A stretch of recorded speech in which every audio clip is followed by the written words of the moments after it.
আজকে রবিবার মানে স্পেশাল কিছু। আজকের আমি করব পুদিনা চিকেন। পুদিনা চিকেন করার জন্য আমি এখানে নিয়েছি চিকেনটা দেশি মুরগির স্বাদই আলাদা।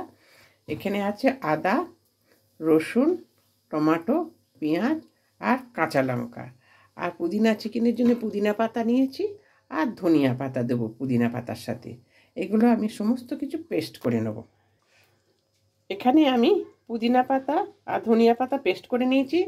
এখানে আমি মশলা যেটা দেখিয়েছিলাম সেটাকেও পেস্ট করে নিয়েছি। আর পেঁয়াজটা আমি পেস্ট করিনি, ওটা আমি তেলেতে ভেজে নেব।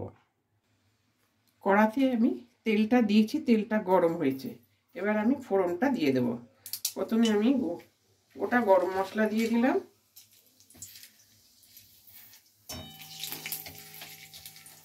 এখানে মরিচ দিয়ে দিলাম কয়েকটা, আর দিয়ে দিলাম তেজপাতা ফোড়ন। ফোড়নটা ভাজা ভাজা হয়ে গেছে। এবারে দিয়ে দেবো কেটে রাখা পেঁয়াজ।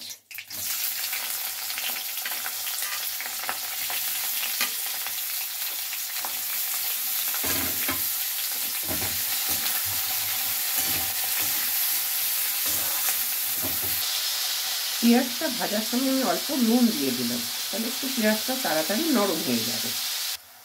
পেঁয়াজটা ভাজা ভাজা হয়ে গেছে। এবার আমি দিয়ে দিচ্ছি পেস্ট করে রাখা মশলা। এর মধ্যে সব আছে, আদা, রসুন, কাঁচা লঙ্কা।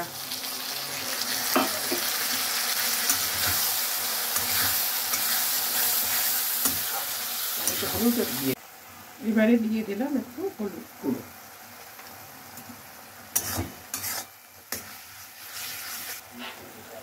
টেস্টের জন্য অল্প একটু গুড় দিয়ে দিলাম, চিনিটা খাই না খুব একটা আমরা। এবারে চিকেনটা দিয়ে দেব। চিকেনটা দিয়ে কষবো ভালো করে।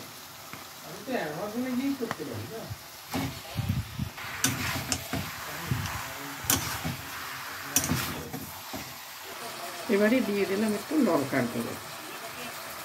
এবারে দিয়ে দিলাম একটু কাশ্মীরি লঙ্কার গুঁড়ো। এবারে দিয়ে দিলাম স্বাদ মতো নুন। এবারে আমি ভালো করে এটা খুব কষে নেব, চাপা দিয়ে কষবো। এবারে পুদিনা পাতা, ধনিয়া পাতা বাটাটা এবারে দিয়ে দেবো, দিয়ে কিছুক্ষণ কষে তারপরে নামিয়ে নেবো, হয়ে যাবে আমার পুদিনা পাতাটা। এবার ভালো করে মিশিয়ে দেবো।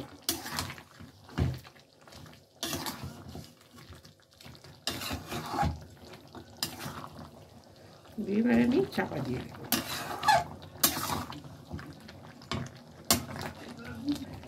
এটা কষতে কষতে একটু শুকিয়ে আসবে, তখন আমি নামিয়ে নেব।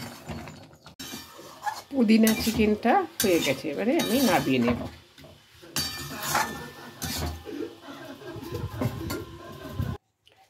পুদিনা চিকেনটা হয়ে গেছে।